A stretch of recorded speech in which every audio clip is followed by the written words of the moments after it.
Hello, Trojan fans. Welcome to another edition of the Peristyle Podcast. I'm your host, Ryan Abraham, joined alongside in studio by Mr. Triple Double himself, Connor Morrissette. It is National Signing Day, National Letter of Intent Day 2024. USC's got a bunch of guys that have been signed on the dotted line. We're going to kind of recap that, all the crazy happenings, what's going on in the NCAA transfer portal, a new assistant coach hired since the last time Connor and I were here on the air talking with y'all. And we got a lot to get to today. It's crazy. We're going to be down at USC a little bit later. It's raining in Southern California. That's weird.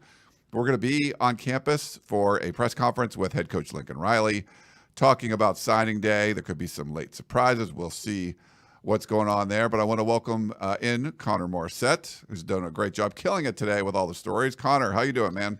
Thank you. It's easy when we can plan them out. So USC had all these commits, wrote a lot of those stories yesterday, and when they signed, just click of the button, and it looked like I wrote it this morning. So people were saying, oh, you're up so early, you're up so early. I was up early, but I wasn't writing this early. This was all prepared, so thank you. It's still a little different than when it was in February, but it's good. You know, there's a lot of stuff going on. So we're going to get to all of that. First of all, thanks everyone. If you are listening anywhere across the podcasting platforms, the Peristyle Podcast, we've been doing this since 2008. You can get us anywhere. We're also live on our YouTube channel over at Inside Troy, and I think we have triple digits already watching. We just started going, so thank you for everyone that's tuning in. We're doing this a little earlier. We usually do it like 1. We're doing starting at noon, the live broadcast today, because we do have to get over to campus for that aforementioned press conference from Lincoln Riley, talking about signing day and all of that. But so thank you for tuning in there. If you are watching the stream, please like and subscribe to our YouTube channel. It's awesome. We're going to do a lot of live streams today. I'll probably, if we can do it, I'll live stream the press conference for Lincoln Riley. And then later this evening, 6:30 p.m., the Composite 2-Star Recruits podcast will be live with Gerard Martinez sitting in this very studio. So people love when Gerard is on. And especially when it's live. They're going to take live calls. So this evening, if you want to talk all things USC recruiting, one question Gerard could talk for like 20 minutes on. So I don't know. It could be a 6-hour stream. I'm not sure. But that's going to be live on our YouTube channel. Of course, it will be recorded and saved as a podcast as well, like they normally do. But so make sure you check that out. That'll be Wednesday, 6:30 p.m., December 20th. So check that one out. Questions, comments for the show, you can email us, podcast@uscfootball.com. You can also call or text us at 424-254-9141. And if you have the Apple Podcasting app, we do appreciate 5-star reviews. Those are awesome. It helps to grow the show. We did get one from Ehab Tabit. He says, Trojan Football Insiders. It's a 5-star review. What great podcasts on what's happening inside USC football. So many great shows that not only give the inside scoop, but also include analysis and metrics on performances. Shout out to Shotgun. Thanks for helping me throughout my workouts and long drives in New Jersey. And he says, Shoddy, if you have a watch party in North Jersey, I'd love to come and join you with a few Jersey Trojans. So we have a Shoddy fan over there. So yeah, it's great to be able to reach fans, not just here in California, but all across the nation, East Coast, and around the world. So thank you for the 5-star review. And it's free if you want to go leave one, if you have the Apple Podcasting app on your phone. Connor, you got to leave us one. I don't know if you've left us one yet. I don't think I have. I try not to review myself publicly, but that could be fun. No, that's okay. You're like, the triple-double one is great. Yeah. That triple-double guy, he's Give him awesome. A raise. He's awesome. Give him a raise right now. Cool. All right, before we jump into everything, I do want to thank our sponsor, Trader Joe's. It's the holiday time. So many cool things over there at Trader Joe's. They've been a great partner to us. I think like 5 years now. It's been awesome working with Trader Joe's because I go there all the time. And, one of my Trader Joe's insiders, Connor, I don't know if you're a big wine fan. Oh, yeah. You like? Okay.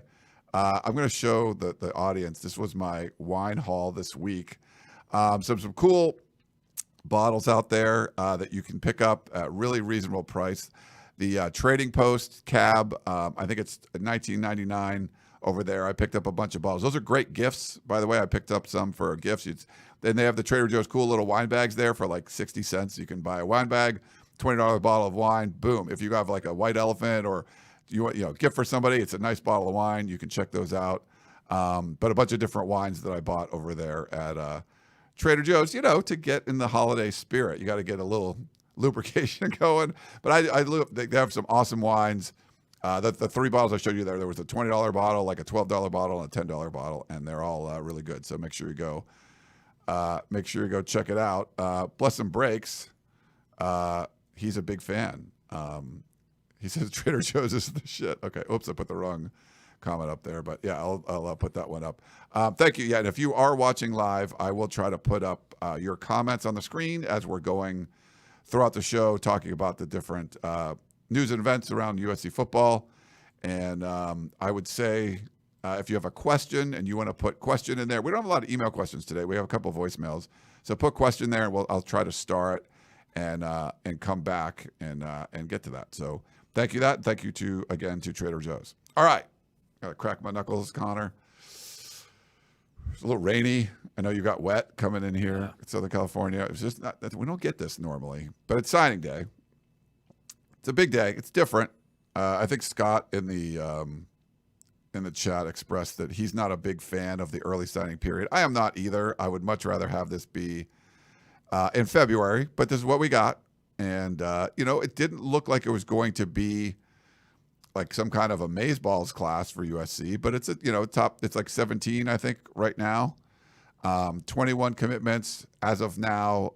18 of them we know are signed.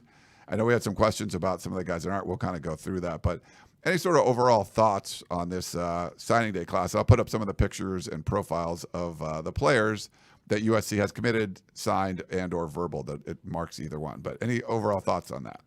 Well, I hate to be the guy who's like, this guy's going to do X, Y, Z in his college career. You really don't know right now, but it does look like USC filled some holes that I'm excited about. Jason Zandamela, the top-rated recruit in the class, I think has a real chance to take over for Justin Dedich next year and be USC's starting center as a true freshman. He has that kind of talent. He's the number one interior offensive lineman in the country, the kind of guy who could start right away on the offensive line. That'll be a fun position battle to watch. I think Marcellus Williams has a shot at early playing time at cornerback. Cameron Fountain has a shot at early playing time at defensive end. So you don't have a 5-star prospect in this class, but there are some guys who've come in who I think can really help you right away. Lincoln Riley's talked about wanting to stack classes on top of classes, and who knows what this class will turn out to be. But to me, it seems solid, and I'm excited to see what these guys can do. Carlin Jones on the inside of the defensive line seems like an upgrade over the previous player that they had who signed with Michigan today, David Polley. Carlin Jones is just a higher-ranked guy than Polley was. So I think there's some guys to get excited about if you're a USC fan, but of course time will tell.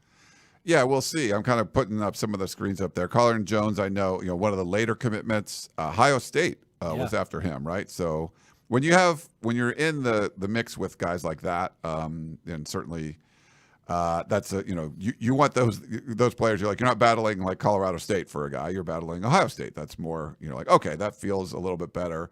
Not like the 5-star signature guy as of right now, no quarterback or anything, but it feels like they added some really good players. And, if you get 21 guys in, that's a good addition. That they're losing.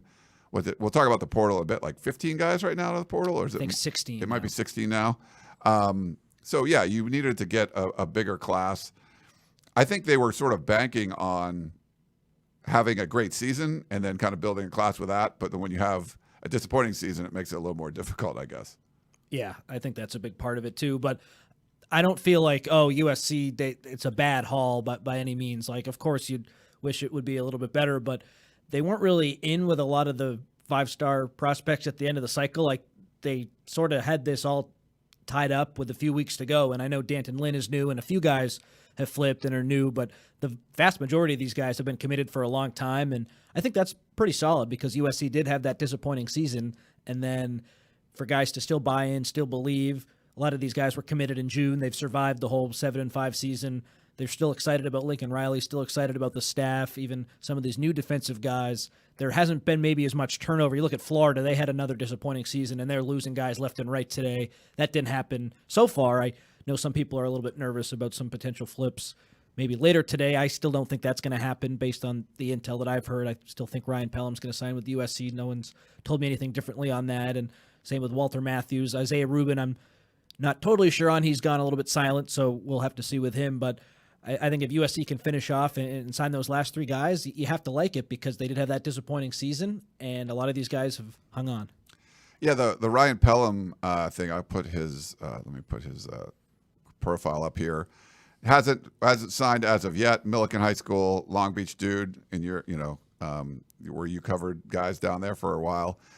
Chris Trevino, lives down there. He's on scene right now. I think he's signing in 5 minutes, and he's building up some drama, Chris is, because Ryan Pelham, everyone else who's signing at Millikan has their school on their nameplate, and Pelham doesn't, so it's adding to the drama, the intrigue. We need more drama on signing day. Usually there isn't so much with this early signing period stuff. I know USC fans are like, we don't want this. We just want Pelham to sign with us. But at least now there's something that's exciting. And I know I keep refreshing Twitter to follow Chris. I'm sure people who are watching this are doing the same. So just let us know when that happens, because that's going on, right now. But I've seen him in person a few times. I think over the summer, most recent one. I didn't go to any of his games this year, but yeah, it just looked like a dude. And he was playing both ways, on the 7-on-7 circuit, and just. They needed they needed more Ryan Pelhams on their team, but I guess Oregon, kind of making a push there, and so interesting to see. But I guess we'll know that one in a little bit. But you would love to get a top 5 recruiting class, and this is nowhere near that. But I feel like this is sort of like a slow build where you're trying to build up. I mean, they bring in 5 more offensive linemen, so 10 in the last 2 cycles, which I think Chris Trevino was talking about. That's more than they brought in the previous 4. So it's sort of like some foundation building and stuff too. I think year 1, you felt like, okay, they can just take off and go to the playoff right away. And year 2 was sort of like a reality slap. And now it's like, okay, well, here's what you have to do, especially with the changes in the landscape with NIL and the portal. I know Lincoln Riley would rather not rely on the portal as much, but you're going to have to get some guys out of there. And it might be one of those things where you're bringing USC back in a maybe more conventional way. We thought year 1 was just like bring a whole bunch of transfers and you instantly go from crap to great. I still think they have some work to do to get to great and to be one of those, top 5 perennial teams. Certainly NIL will play a big factor in that. And you mentioned having the better season, and then maybe that would convince some players to flip if they had done better. I agree with that as well. I think, too, defensively, it's just been a train wreck the last few seasons, and if this year you show you can play better defense, forget about NIL for a second. At least some top guys will start to give you looks, and that's obviously really important. I think the fact that Cameron Fountain still signed is huge because he's a guy who projects as a big part of your defense in the future, and he could have gone to other schools where their defense has been a lot better the last couple of years. So maybe you get more guys like him if you start playing better defense in the future. And then, of course, NIL is a big part of it too. Yeah. Okay. So signing day, we'll keep you up to date on what's going on with Ryan Pelham. And if we hear anything on Matthews or Rubin while this is going on, I think, Connor, people keep asking in the chat, your general feeling is there's not a lot of concern. You think those guys will sign. Yeah. Yeah, but I did just get a text that Oregon would take Pelham if they want him. So this is tough, man. I heard from a really good source earlier today that Pelham was locked in at USC. So the Oregon rumors earlier in the week were totally true, but it sounds like he might be wavering, and now Oregon would take him. So I hate to flip-flop back and forth. We'll just have to see on this one. I'm glad we have Chris on the ground, but I was feeling really good until I just got a text as you were talking, Ryan. Wow, so okay. We'll see. And I think part of what can be a little frustrating for Lincoln Riley, and we'll get his sort of thoughts on this. We always talk about NIL, and USC is certainly a school that takes a more conservative route when it comes to NIL and high school players. And other schools, and you mentioned Oregon is one of those, that they're not as conservative. They're more aggressive with high school and NIL money. And we've seen, programs that have really organized collectives like Auburn and Tennessee and Texas A&M. It can flip guys, and it can have a big impact. And we've seen Oregon do that a number of times. So it wouldn't be too big of a shock, but I think it would be a big loss. He's USC's receiver depth, is taking a little bit of a hit, and he's someone I think that's just a dynamic athlete that you would love to have in your program. So I guess we'll know in a few minutes if USC gets him or not.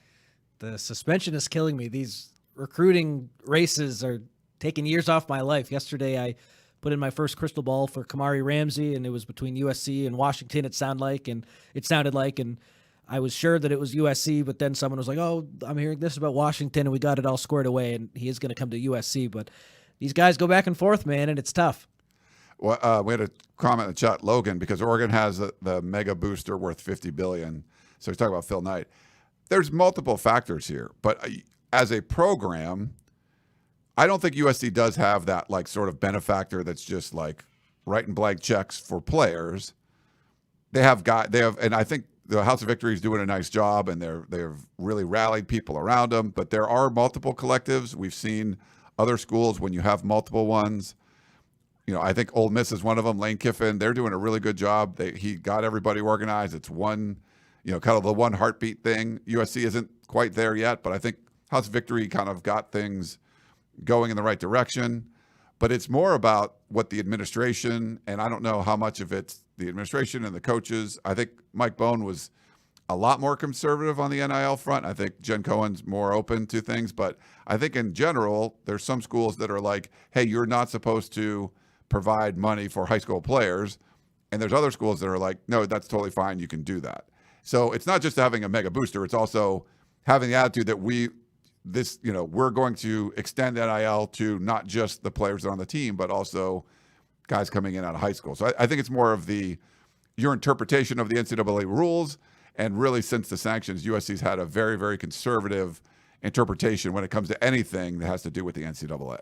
And there's definitely truth to the multiple collectives sort of trying to do their own thing and not maybe working comprehensively together for the greater good of USC football. And I'm sure all the collective leaders think they are doing what's best for USC. But the Lane Kiffin example, I think, is a really good one, Ryan, because Ole Miss, they did have a lot of those collectives, and USC, it's very similar.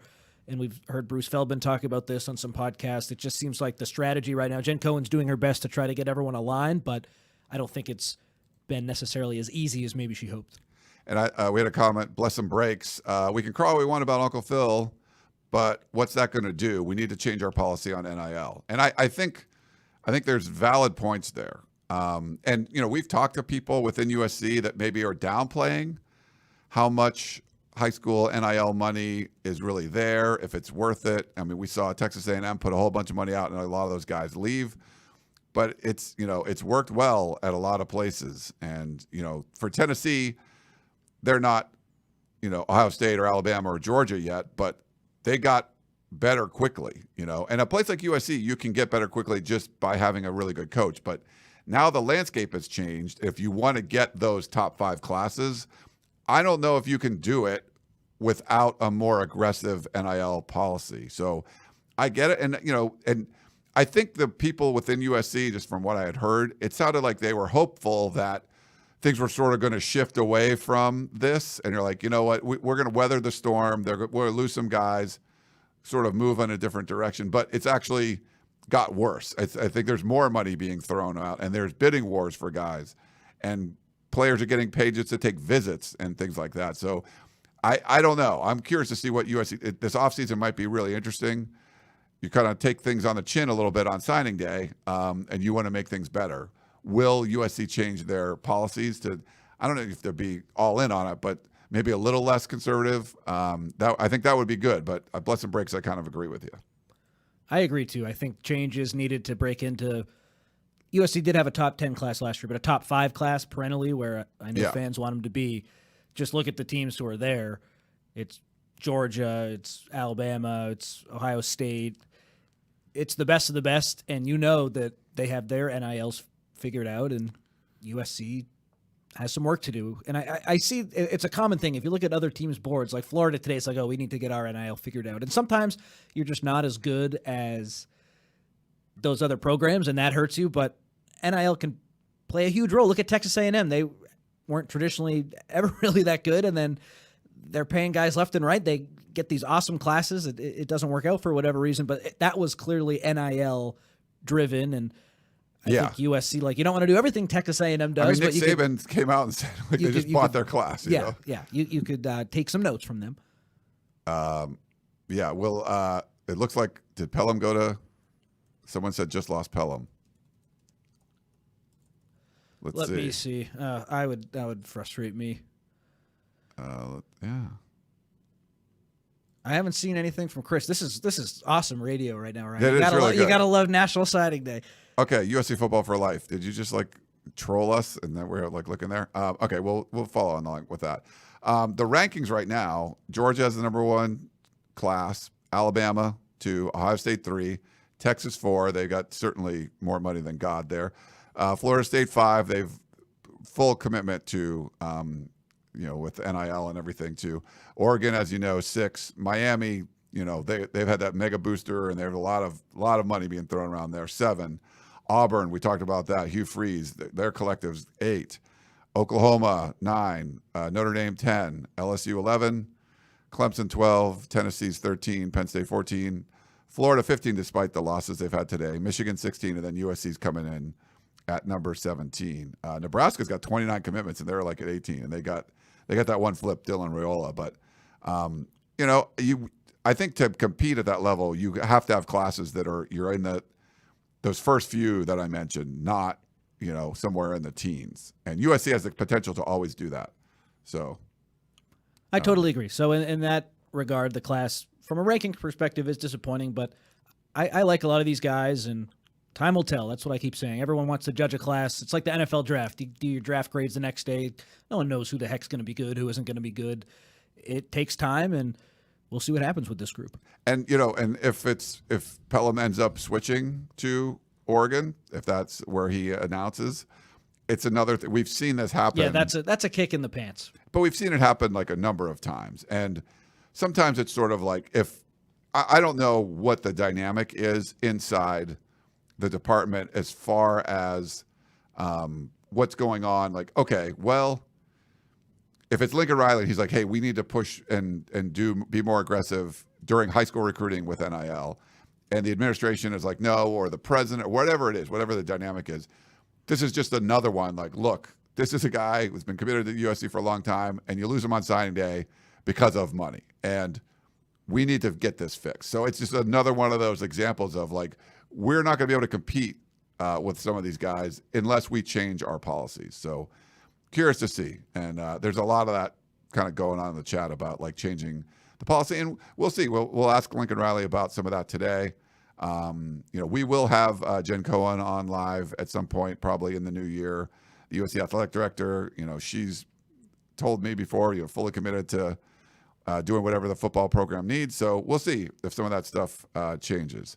I heard that Pelham, the Oregon interest was real earlier in the week, and then it sounded like last night he got his stuff figured out with USC and he was good, but it sounds like the Oregon interest is back. They'll take him. I heard a rumor he wasn't potentially happy with his living situation at USC, so maybe Oregon can give him a better place to live. That's a rumor I heard. So this commitment can't happen, or signing can't happen fast enough, Ryan. The suspense is killing me. Yeah. Well, let's talk about portal a little bit, yeah, and then we'll break in when we have the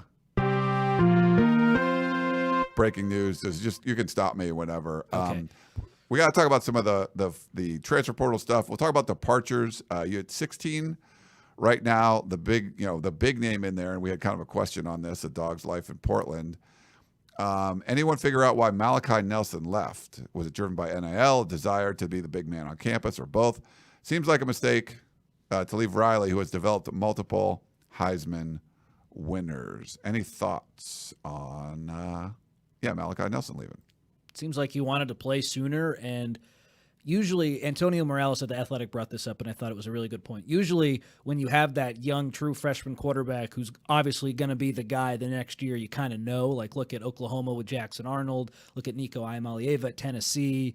They sat this past year. Arnold played a little bit, but the coaching staff, the team, just everyone sort of knew it. Next year, you're the guy. And that never really happened for Nelson at USC this season. Injuries played a role, and Miller Moss working really hard and locking down that backup job also played a role. I think to me, it came down to Malachi Nelson just wanting to play sooner, and I don't think it's NIL. I don't think it's a ton of other things. I think he wants to play as a sophomore, and he left to try to do that. Yeah, and I feel like you're like, okay, well, he was like the top-rated quarterback, whatever is going on there.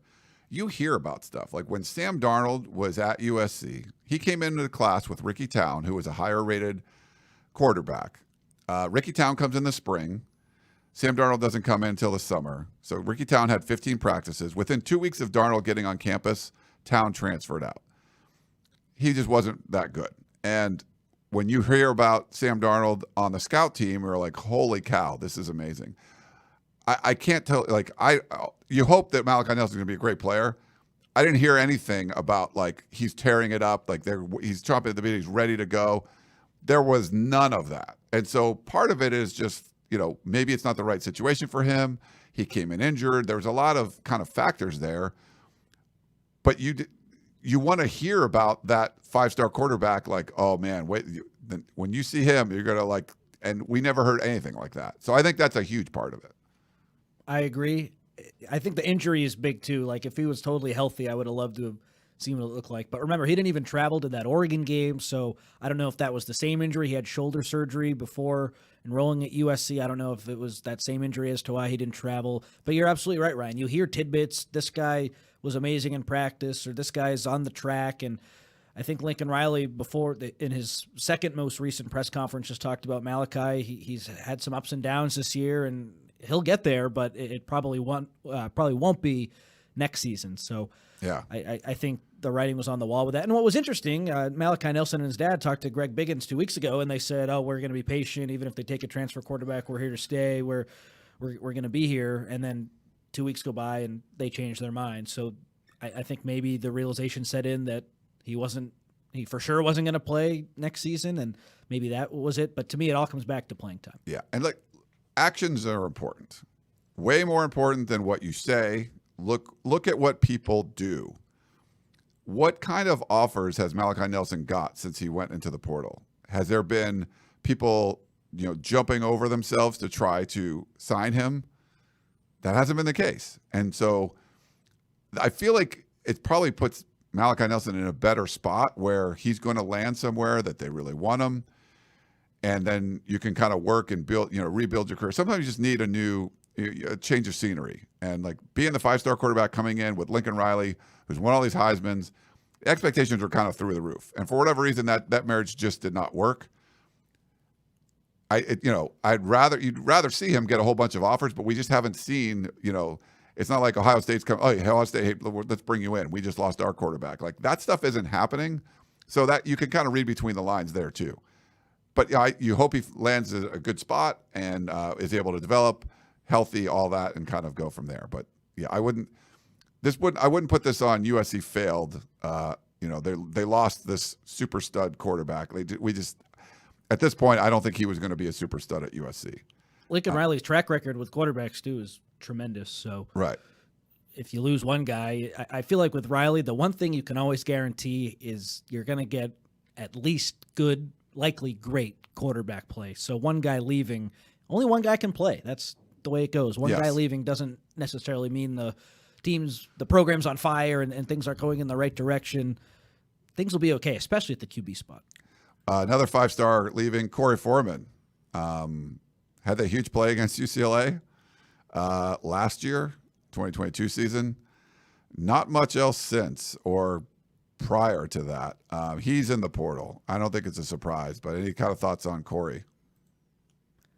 Not totally surprised, other than I know our site heard some rumors that he might stick around when he redshirted, but I don't blame him. Go get a fresh start. This would be a totally new coaching staff for him again now at USC on the defensive side of the ball. So, I mean, it clearly hasn't worked out for him. He didn't play at all this year after the first 3 games. Like, I don't really have a take here. He's a guy who unfortunately hasn't reached his potential, and hopefully a change of scenery can help him reach that. Yeah, for sure. Nice kid. You wish the best for him. Dwight says TCU, Tulane, South Carolina, Houston, and Cal have contacted Nelson for what's that worth. So that's from our competitor. They reported that Greg Biggins interviewed Malachi and his dad, and they said, we haven't narrowed any list down at all. We've been in touch with 50 schools. So I would take that first list with a slight grain of salt. I think this thing is wide open with him. Okay, but we just haven't heard that's like, oh, Florida State's in on him, or Ohio State, or we haven't heard those kind of schools as much. Damani Jackson, another former five-star prospect. He's in the portal. I think he's getting a lot more high level, blue blood interest. It's great that he's a five-star. I don't think anything happened on the field, and I'm not blaming him, or it could be a combination of that, coaching, whatever, but we didn't see five-star results on the field, but he's in the portal, Connor. I do have a take with Damani Jackson and Tackett Curtis. People online will say, okay, they're in the portal. They weren't great when they were on the field. We want guys at USC who really want to be here. And especially with Tackett Curtis, Damani too, Dante Williams leaving, that, of course, affected Damani's want to be at USC. That was the guy who brought him there. But with Tackett Curtis, this was a guy who was recruited by Jim Leonard to play at Wisconsin. Jim Leonard, a guy who everyone was getting hot and bothered about at USC. He needs to be our next defensive coordinator. This would be the home run hire. This is who we want. Tackett Curtis picked USC over Jim Leonard. He could have committed to Wisconsin when Leonard was still there. Could have been all in with Jim. He picked USC because he felt like USC gave him a better chance to accomplish his goals. And he gets totally railroaded because the coaching staff on the defensive side of the ball this past season, for lack of a better term, was clueless. It was an awful year. You read the Athletic story today about what went wrong with USC. That was good, yeah. It all goes back to coaching. It was just awful what was said about them. They interviewed some anonymous coaches, and one guy said they were all over the place. You'd toss it outside, and you'd see their guys going all over the place, so undisciplined. It was unbelievable. You had no idea what they were trying to get done. So for people to say, we want guys at USC who want to be there, Tackett Curtis wanted to be there. He was failed by the coaches this past season, and now he's gone, and he's getting all this grief. Oh, he wasn't as good as he should have been. He wasn't very good. The coaching staff railroaded guys like Tackett Curtis and Damani Jackson. Guys I think will bounce back at their next stops. And it's weird because I feel like Tackett Curtis was sort of put out there probably too soon. Like, he was starting all these games, and I don't think he should have been. And I don't think he was helped by the coaches either. We'll see. He's getting a lot of interest as well. So those are a couple names that are they're probably going to excel somewhere wherever they go. But I think that the defensive coaching was so bad. And I think some of the stuff is, I think you put Curtis out there way too soon. I don't know why he was starting early on. He missed a ton of tackles, but I feel like he could come in and develop and play well and be a great linebacker for you for years. And that just didn't happen at USC. But I agree with you. I'm not questioning the talent that both those guys have, Damani Jackson, Tackett Curtis. It's more the defense had no idea what it was doing, and it was just terrible. And it was a shame that it happened for another year. Should have been able to fix this stuff. Last offseason did not. That was a mistake by Lincoln Riley for sure. He would probably admit that now. And so you kind of have to go forward with that. Another one, Mario Williams is in the portal. Caleb's gone. He came in with Caleb from Oklahoma. Thought he had the potential to be a number one guy and just never really got close to it. Never really matched the hype, especially at USC. Although I thought he was in line to have a pretty big role in 2024. So that one was fairly surprising to me. But I felt like he, for whatever reason, would psych himself out a lot. I mean, he had some drops and would see after practice. I remember one time he was like, I have class. I can't be interviewed right now. And then someone was like, what class do you have? And he was like, oh, never mind. He was just kind of an interesting character, a guy who I think kind of did a lot of what he wanted to do. And we'll see where his future lies. But I think he has a lot of potential and could be a good player. I thought he could have been a really good player for USC next season. For whatever reason, he opted to leave, and I wish the best for him. USC, their receivers, they're going to be really young next season, and I'm surprised they haven't been more aggressive in the portal so far because Williams is gone, Michael Jackson's gone. They have some holes. Yeah. We had a question in the chat kind of along these lines. Why would you leave if there's a better coaching staff coming in? About the defensive guys? Yeah, I would say, because college football, you only have so many years to get it right. And I would, like Tackett Curtis, it was Alex Grinch, it was Brian Odom. Those were his guys. Yeah. Grinch failed spectacularly, fired in November. Odom likely not to be retained. He's still around, but it's probably just for the bowl game. Yeah, they've hired his replacement already, and I think he's still around because him and Riley are so close. I do not expect him to be around in the future. Tackett Curtis put all of his trust in last year's staff, and they're all, for the most part, guys he was dealing with are gone now. And he has big goals. He was a top recruit. Like in his mind, he felt lied to. He felt like this staff failed him, and I don't blame him for leaving. He was Alex Grinch. He was Lincoln Riley called him the best linebacker in the class. Like, he was all in with those guys, and for what happened to happen this past season, I don't blame him for leaving. Like, yeah, some guys who maybe didn't play a whole lot, they're excited about this new staff, but with Tackett Curtis, it was Alex Grinch or bust. I feel like Brian Odom or bust, and it was bust. Yeah. Well, there's some good news in the portal. USC, there's some breaking one we just got today, but we'll talk about a couple of defensive players, the fire sale going on at Oregon State. USC benefited getting a couple of the better defenders from that really good Oregon State defense. If you want to talk about the Arnolds, I guess you could say. I saw Easton play a lot in high school. So Easton, the linebacker. Easton, yeah, Mascarenas Arnold. At Mission Viejo, I know Achille Arnold went there too, but I wasn't covering his teams. I think he's a 6-year senior.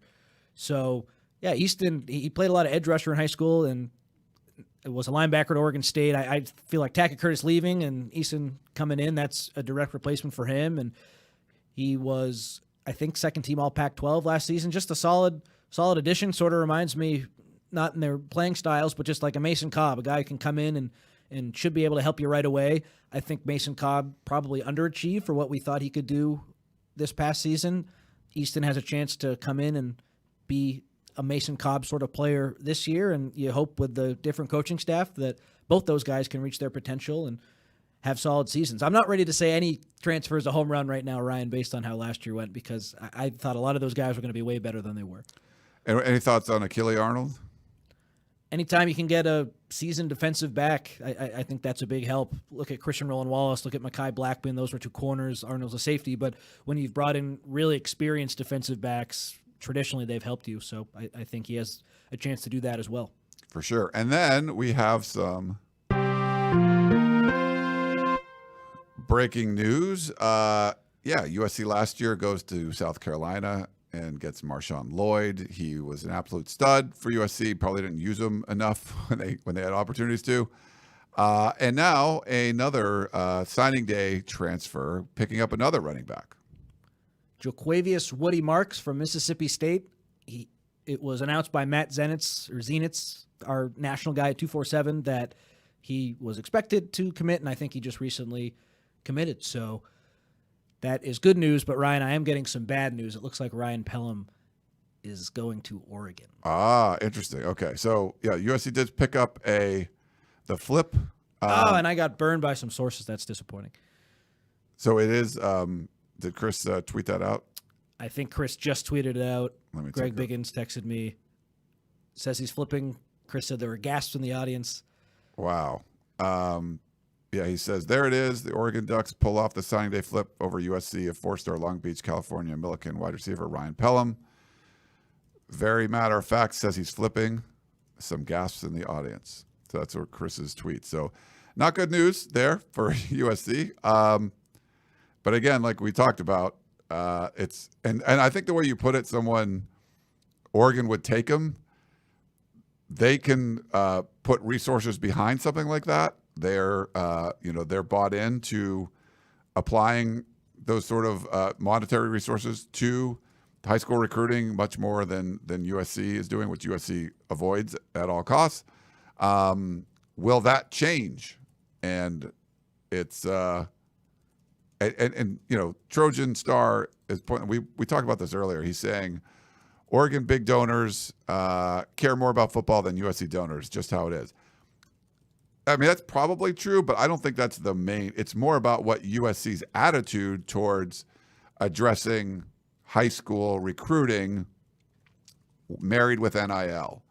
I've talked to all the collectives that have come and gone.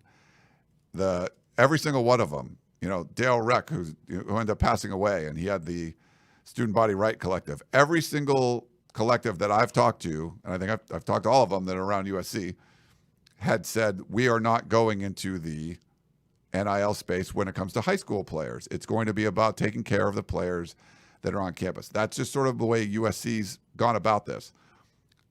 Maybe the donor thing is different too, but I feel like there are donors probably willing to help out with high school recruiting. And that's just not what USC wants to do. Will that change when another player flips at the last minute? We've seen, like, was it Josh Connerly? Everyone thought was going to USC, ends up going to Oregon.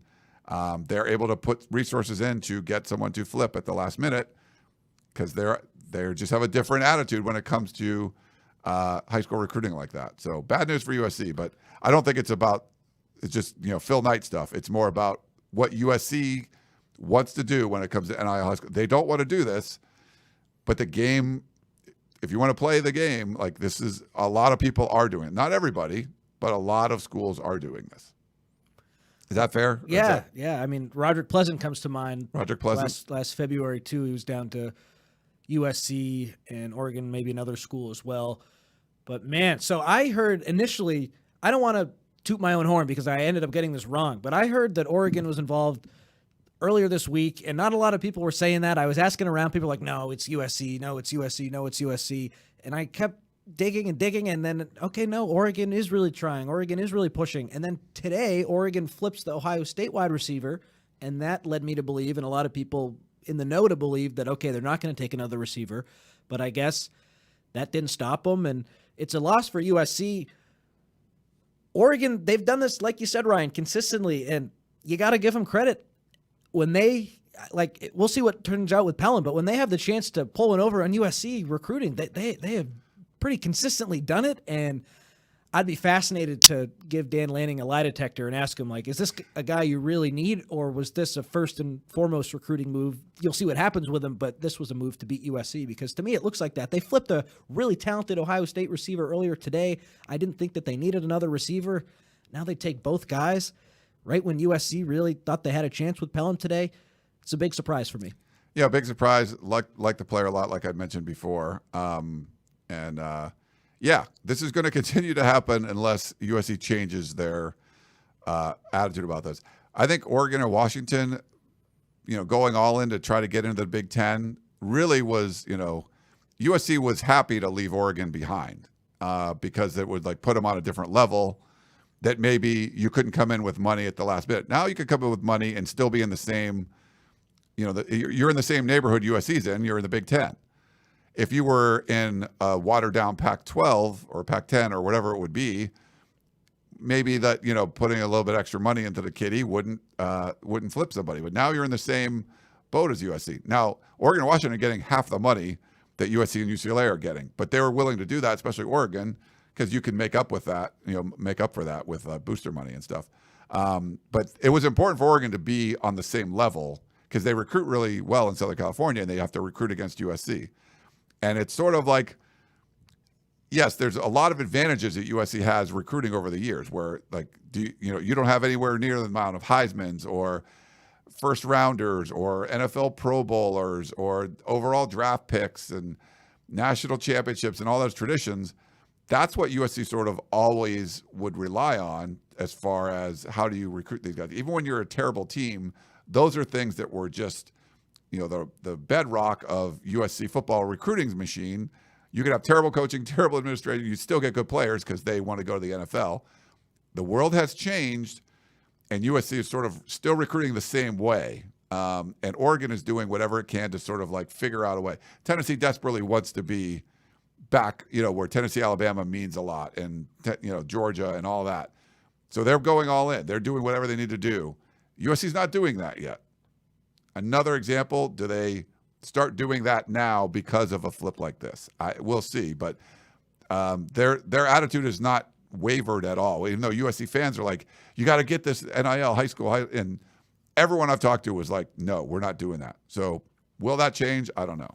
I don't know if this one flip leads them to change, but you have to think of all the flips piling up. Does that mean something? And not even flips, just recruiting battles that Oregon has won. I mean, look at in this class as well, the cornerback from Sarah, his name is escaping me, not Roderick Pleasant, the guy this year. He was committed to USC. He was recruiting guys to USC, and then all of a sudden he flipped to Oregon. So it just seems people in the chat will be able to point out maybe something where this hasn't happened. But if it's USC, Oregon's winning that recruiting battle very consistently these last few years. And that's a tough recipe to beat that team if you're consistently getting beat out for top guys. I mean, Mateo Uiagalelei, what the heck's the Sarah corner from this year's name?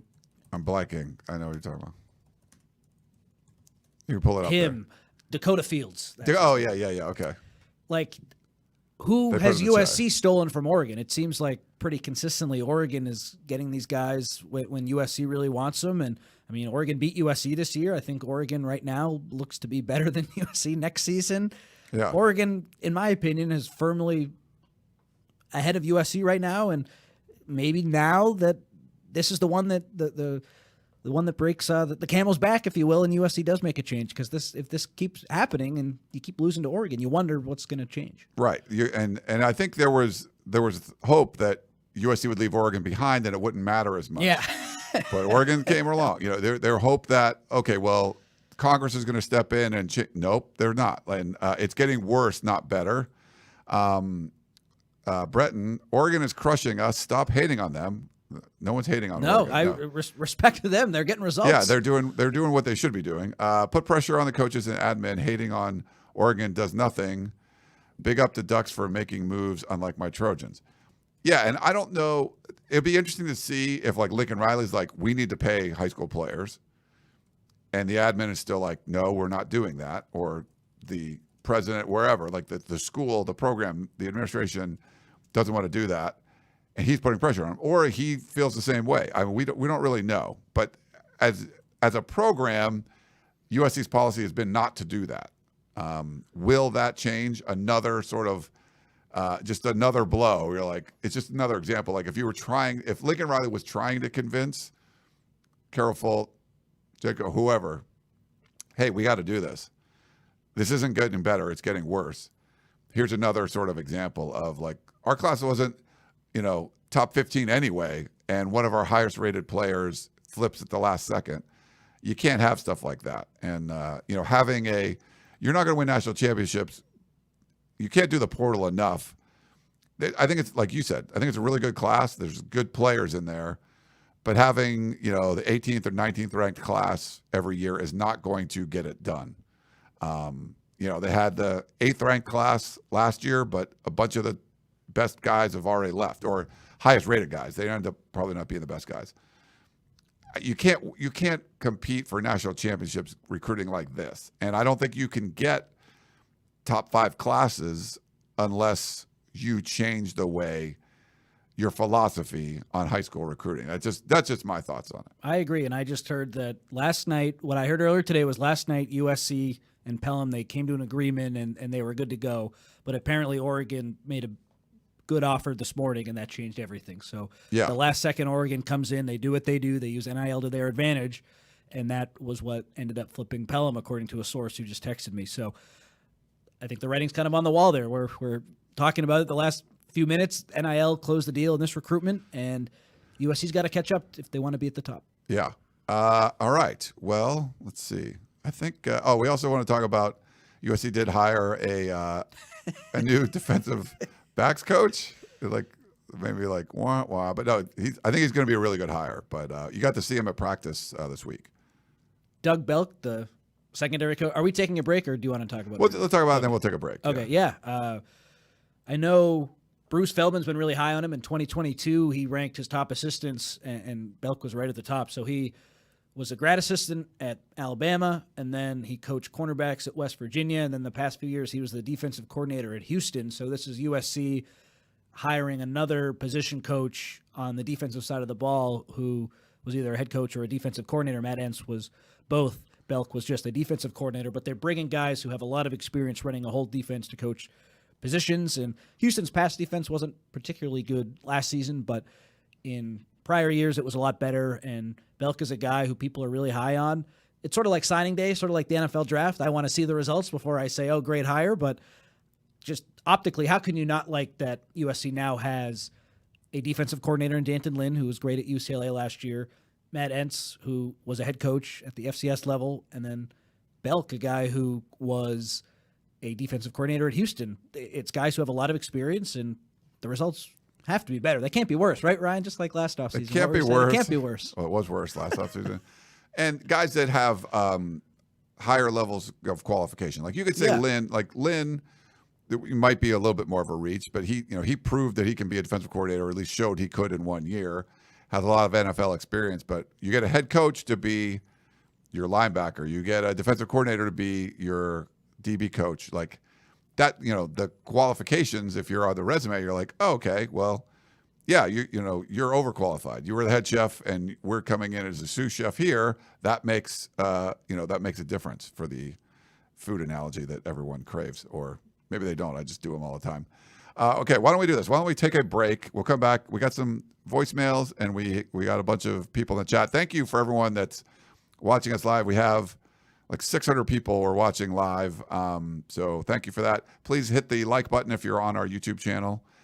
We do appreciate that when you can do that. That's awesome. It's free. Just go hit the little like button. And if you want to be notified when we do go live, because we go live fairly often, there's that little bell icon. It will give you a notification. So when anyone on our channel goes live, you will know. So why don't we do this? Take a quick break, come back, and answer some questions.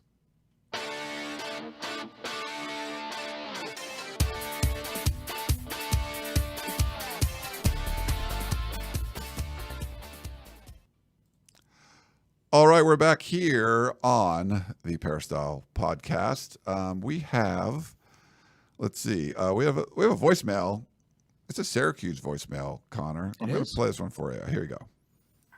What's up, guys? Paul from Nashville. This message for, both you guys, Connor too, because Connor has Syracuse ties. I grew up there. I'm wondering if Syracuse is throwing a wrench into a lot of people's portal and recruiting methods and plans because of Fran Brown, Elijah Robinson, etc. Just curious if SC's after some of the same guys that are getting visits from some of these Texas A&M 4 and 5 stars, the offensive linemen, Fadil Diggs. They just flipped a Stanford 4-star wide receiver. Kyle McCord is no longer considering Nebraska. Just curious what you guys think. Maybe you can address this, even in a, without my voicemail, but just curious if this is, if SC's after some of these guys, like the big Chase DeSantis, Fadil Diggs, some of these guys who could really help, from, Elijah Robinson's, recruits, from Texas A&M. Anyways, always great job, guys. Thanks. Thank you for the call. I don't think any guys who committed to Syracuse from the portal USC was really interested in, but there's no denying that Syracuse is doing amazing things in the portal, and it's all because of Fran Brown, Elijah Robinson. Those guys know how to recruit, and it's paying dividends. I mean, Kyle McCord, I was just watching Ohio State, Michigan last month, or however long ago it was, and now he's the quarterback at Syracuse, the quarterback who was at Ohio State. It's like I'm dreaming. My group chat with all my college friends was buzzing every day. I know this is a USC thing, so we can get off this, but things are great at Syracuse right now. But overall, to answer the question, I really don't believe that anyone who Syracuse signed or got a commitment from USC was really looking at. Yeah, and we're seeing this happen. Like Mark Cuban is getting more involved in Indiana athletics, and they'll get an uptick. You get some or you hire a young coach that's just all about recruiting, and that like what Syracuse did. So there's some interesting stuff. But yeah, I don't think there was any crossover as far as players that USC was sort of interested in along those lines. We had a text from Ryan in Lamert Park. He says, we lost several high-profile high school recruits to the portal recently. These players definitely didn't play their best, in my opinion, so I don't feel too bad about them leaving, with the exception of Malachi Nelson. Wish he would stay at least another year to get his game right, but I feel like the real concern is there could be issues with Lincoln Riley's coaching style that are rubbing players the wrong way. There have been rumors of favoritism. What are your thoughts? I think if you were talking about favoritism, the favoritism would go towards the 5-star recruit that you signed. If anything, he would be favored over other players. I think the defense was terrible, so any defensive player who left, it had a lot to do with the fact that they were not well coached last year, and they felt like all the recruiting that those coaches did for them. They sort of got sold a bad, a false bill of goods. It was not what they expected. So anyone on defense, I don't really know favoritism, any bad things like that. I think it's just bad coaching, and they didn't execute to the level they needed to. On offense, we talked about Malachi earlier. He just wants to play. He likely was not going to play next season no matter what. He was going to be the backup at best, I think, and he didn't like that. So it was a playing time thing with him. And then with the receivers, guys who had an impact this past season, nothing I've heard about favoritism or anything. I felt like Michael Jackson got a decent share of reps, and Mario Williams got a good amount of reps, even though they sort of tailed off at the end a little bit. I think that was more production-based. Lincoln Riley just went with guys who he thought gave USC a better chance to win in those games, and both those players have had a lot of opportunities to show what they can do. If it's favoritism, I haven't heard it. Yeah, same thing here. So there's I think we talked about if you were coming in later or listened to the beginning of the show, we talked a little about Malachi Nelson and what's going on there. So wishing him the best, find a better situation, but it just really wasn't working out at USC. Dwight says, is Miller Moss auditioning for a legit shot next year for QB1 next week of the bowl game? A lot of Will Howard talk, but I think he means what if Moss kills it? I just find it hard to believe that he would be the QB1 next year based on Lincoln Riley's actions, what he's done with Will Howard, how he's still involved with DJ Lagway in Florida. That's because they don't have a lot of depth, but Lagway's a 5-star kid. You're not recruiting a 5-star kid to sit behind Miller Moss, with all due respect to Moss. If he does have a great bowl game, I think that would make the spring competition great. But if Will Howard comes in, he's the guy. He's the guy who started multiple years. He's the guy who has a lot more experience than Moss. I love what Moss is doing, fighting for a job. It's awesome. But if Howard comes, unless he gets hurt, he's the guy. What the thing is with USC only having a couple of scholarship quarterbacks, I think you're in the mix. And we've seen, was it like Tyler Buckner transfers to Alabama from Notre Dame? You assume he's going to start, doesn't. We've seen that happen before. So I think Miller Moss has a lot of experience with Lincoln Riley now. If he's killing it, I don't see why he wouldn't get a shot, but you usually don't bring in guys like Will Howard to sit on the bench too. So I'm curious to see, but I feel like there's, Jake Jensen was a walk-on before, right? And now he's got a scholarship. That's right? He came in as a walk-on. Yeah. So you have one recruited scholarship quarterback on the roster as of now. You add one more, I'm not saying it's 50-50, but I'd give Moss a shot depending on how he does. I'd give him a shot too. And let me say, it's not zero. There's not no chance that he's going to be the guy, but there will be a competition. I just have a really hard time believing that if Lincoln Riley goes out and targets a quarterback from the transfer portal, that guy's not going to win the job. He'll have to earn it, but I think he wins the job. Yeah. All right. But yeah, there's not that many quarterbacks on the roster, so you're probably playing a lot one way or another. Lynn had a question. Isn't Brenton Iverson right? SC alums and fans need to form an organized pressure group to deal with University President Folt, AD Cohen, and head coach Riley to change recruiting. Maybe. I don't know. I think Jen Cohen is a great leader, and Lincoln Riley is a smart coach, obviously. So what, is it Carol Folt who's saying don't pay high school recruits? I don't know about the hierarchy there. Yes. It's coming from somewhere in the hierarchy. We're not exactly sure where, but we'll see if we can get some answers today. I think I asked Riley about it last year at signing day. If I got to go back and look, but it's one of those things where you can only do so much. If someone can write a check and say, here you go, we want you to come here, it's really hard for anybody. Connor could like working here, and if someone's going to write him a huge check to go work somewhere else, it was nice knowing you. Yeah, exactly. Right. It's one of those things. If it's close, say, I know Connor likes doing these shows, and say some outlet that wouldn't put him on podcasts or put him on video wanted him, but could triple his salary. He's like, I'm probably still going to go. I could really like to do those shows or whatever. I like what you do. Screw the shows. Right. Yeah. So it's one of those things. If it's life-changing kind of money, how do you say No. And we just haven't seen something like this in college athletics before, especially out in the open. And, it's one of those things where I'm never going to blame somebody for, doing what they think is right for themselves and their family. We all are doing whatever we need to do to put food on the table and a roof over your head and, have some fun. And I think it's great that college players now can have more fun than what they were doing. And they can live in better places that if they, and drive a nice car if they want.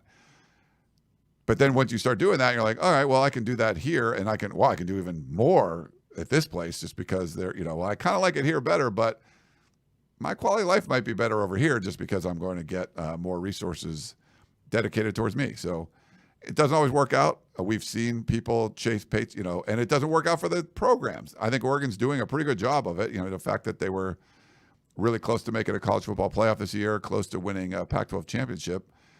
The Yankees don't win every year, even though they're spending a lot of money. Texas A&M, had a losing season after having the number one recruiting class in history, not just for that year. So we've seen stuff where just buying players or having the best roster doesn't necessarily equate to championships or wins. And we'll see, the Dodgers are going all in on Shohei Ohtani and deferring payments and stuff so they can buy even more players. We'll see if they, if the Padres beat them again, it's going to be like, what? But money doesn't always equal success, but you'd rather have Shohei Ohtani on your team than not, so we'll kind of see. And for USC, how long can you let something from the past affect what you do now? I feel like I know they got burned by the NCAA so bad and it set the program back for way longer than it probably should have, but it was going to set any program back. What happened with USC losing scholarships and just what happened with Reggie Bush, of course. So I understand why they want to be cautious, but I feel like now, can't you get away with more stuff now? Like, isn't everyone kind of doing it? So yeah, that would be my It's sort of like, I got this horrible speeding ticket and I had to go. I was going 100 miles an hour. I had to go to court and lost my license for 6 months or whatever it is. And now I'm like, I don't want to speed. And everybody's speeding. You're actually slowing down. You're like hurting traffic flow by not speeding. And you're like, I just don't want to go fast anymore. And everyone's doing it. And at some point you have to say, all right, I'm just going to go. I'm not going to get in trouble for this. We just might as well go and do it. And I'm going to get to work faster. And, it's maybe that's a bad analogy, but something like that. You can't get everyone. If everyone's speeding, you can't get everyone. Yeah, you're not going to okay, Texas A&M, you're your death penalty. Tennessee, death penalty. Auburn, death penalty. Ohio State, death penalty. Alabama, no. Everyone's doing this, and nobody's getting in trouble. So I think at this point, just do it, and kind of move on from there. Okay, this is interesting. Speaking of the sanction years, here's a voicemail. It's a little longer, but I'll play it for you guys. Hi, Ryan. Big fan of your show. Love to hear Coach Hyde talk. I think USC should hire him as a consultant to fix the whole culture of the program. And by the way, I'm an alum and one-time player on the team back in the early 80s. As a walk-on, made the team. Reason I'm calling is you were talking about Reggie Bush in today's Peristyle Podcast. And I think everybody forgets that although Reggie Bush did a lot of great things for USC, helped us win a lot of games, obviously a great, great, great player, he screwed over the university and set our program back 10 years. With all those scholarships we lost, with the coaching changes, nobody wanted to come to USC. The pressure was on Lane Kiffin, Steve Sarkisian. Clay Helton was not going to be successful following all those problems. So Reggie Bush and his family really screwed over our program. And I don't think he deserves his Heisman back. He took almost $300,000 that we know about and just completely wrong. And then he left for the NFL and made millions. It didn't cost him anything except a trophy. And we know he won it, so let's leave it at that and quit worshiping Reggie Bush, because basically he was a criminal in the NCAA program and deserved to be punished, and he barely was. So I'm still upset about it all these years later, because people forget the history of it all. So anyways, thank you. Wow. Well, first of all, thanks for the call, and I appreciate it. And it was a little long, but I wanted to kind of play it. And great that you were a former USC football player, but man, I couldn't disagree more. Reggie Bush is not a criminal. I think he could have done some things better for sure. This wasn't something he was benefiting from. These were, you're talking about wannabe agents trying to win favor with his family, providing housing. He didn't get $300,000. That was like the value of whatever the rent that his family was getting. I mean, he's not a criminal. Like that's not the case. I think he should be, more contrite. I think he could have apologized for things and eased things over and done a better job with that. And I think he'd probably have his Heisman back now. But this is. I mean, you look at the Todd McNair stuff, like what they were coming after USC for. I mean, Dan Weber wrote on this extensively. No, like there's no way, especially whatever's happening now. Like this is completely, what he did was tame to what's happening right now. Just what happened this morning, probably with Ryan Pelham. But I would say, I couldn't disagree more. I don't know if you have any thoughts, Connor. I don't want to relitigate the whole thing on National Signing Day 2024, I guess it is, even though it's still 2023.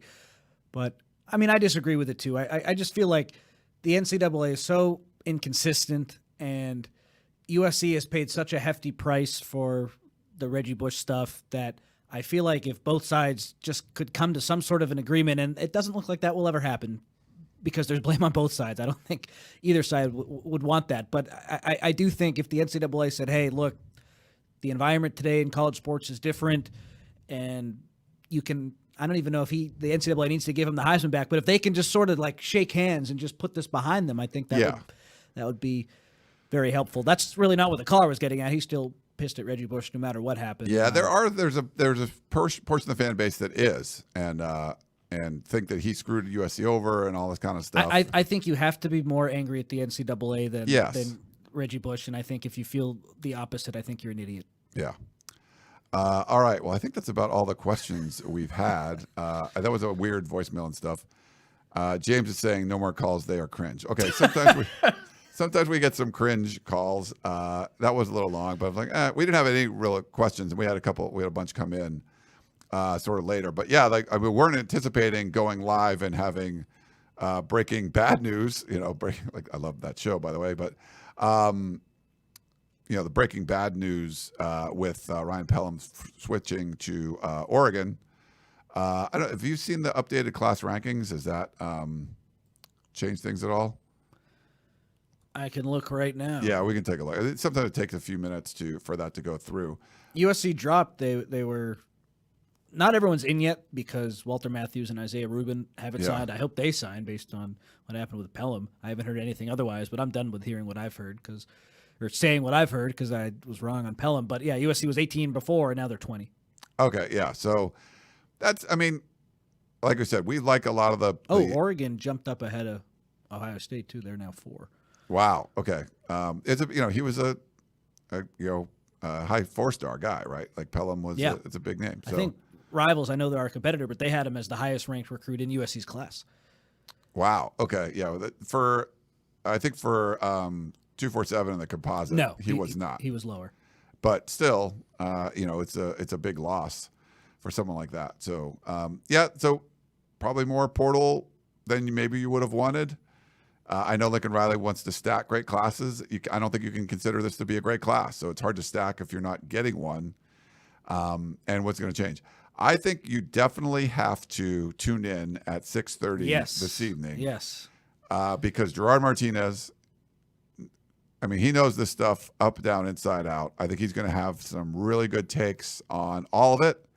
he's seen so much, and he remembered. He can give you examples of other guys flipping, what you can compare it to, where USC needs to go, what the word on the street is about NIL and USC, and where the new coaches and all that. He's great with that, and Chris Trevino and him do an amazing job. Composite 2-star recruits. It's going to be at 6:30 p.m. this evening for Gerard Martinez to get from the Inland Empire all the way to the South Bay and be in Redondo Beach and be in the studio. That's like a act of God has to happen for something like that. So this is great. We'll see if they set some records as far as length goes. How long will their live show go?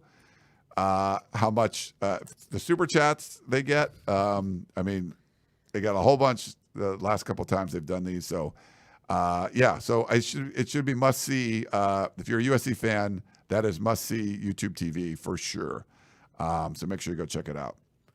Anything else? I know I'll be tuning in. I can't wait for it. I think earlier, like a couple weeks ago, Chris was like, "You should come by." I think my offer's been rescinded. I don't think I'll be stopping by, but I'm excited to hear what those two guys have to say, and I want to hear Chris and Gerard's take on Pelham. That's the hot news today. I'd love to hear their thoughts. So 6:30, I'll be tuning in. That bug, Ryan, that was bothering you is now bothering me. Yeah, it was funny before we went live. I literally slapped myself on the forehead. I don't blame you. This bug was really annoying. It would land on my head, so I was going to try to kill it, even if it was smashing it to my own forehead. So I'm glad that you're experiencing that. Yeah, I wish too. it would go back and attack you. No, that's good. Like, keep it over there. You're sweeter. Okay. Let's going to wrap things up. Sorry we didn't have better news for you, but I think someone pointed out in the chat too, USC's offense will be good because of Lincoln Riley. Like, they've always had good offenses. Even this year when things were kind of turning crappy, he had a good there was a top 5 kind of offense in the country, and so, okay, boom, that's good. The defense should be a lot better.